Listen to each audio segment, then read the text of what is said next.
भैया आप सबके वंदन है, अभिनंदन है। बहुत प्यारा सा होली गीत के साथ फगुआ गीत, बहुत प्यारा गीत है। जैसे भी लागत जाए कमेंट करत जाइए। और देखा कहाँ कहाँ अयोध्या बसी है, कहाँ काशी बसा है, कौने कारण बसा है। मतलब गीत के माध्यम से आप सबका सारी जानकारी दिए चल रही। आप सब वीडियो में लास्ट तक बना रही हैं, आनंद ली हैं और गीत का सुनत जाइए, सीखत जाइए। फागुन का महीना चल रहा है। गीत गावत जाइए अपने अपने चैनल पर जितनी हमारी बहनें। तो चलिए गीत का आनंद लीजिए।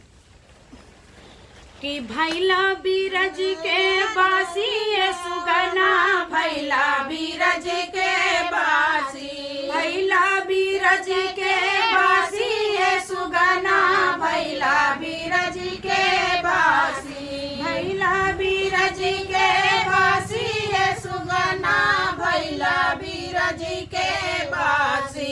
कौने घाट पे बसी अयोध्या, कौने घाट पे बसी अयोध्या, कौने घाट पे बसी अयोध्या, कौने घाट पे काशी है सुगना, कौने घाट पे काशी, कौने घाट पे काशी है सुगना, भैला बीरज के बासी, भैला बीरज के बासी है सुगना, भैला बीरज के बासी। सरजू घाट पे बसी अयोध्या, सरजू घाट पे बसी अयोध्या, गंगा घाट पे काशी है सुगना, भैला बीरज के बासी।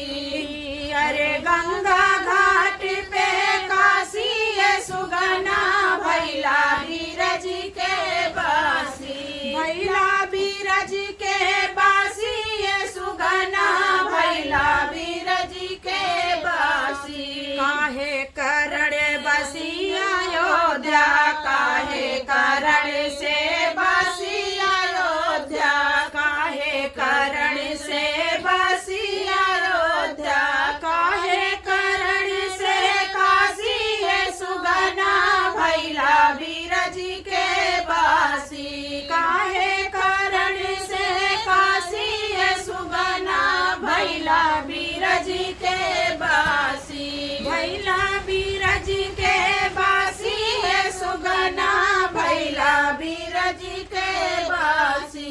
धर्म के कारण बसी अयोध्या, धर्म के कारण बसी अयोध्या, पाप कटन के काशी है सुगना, भैला बीरज के बासी, पाप कटन के काशी है सुगना, भैला बीरज के बासी, भैला बीरज के बासी है सुगना, भैला बीरज के बासी।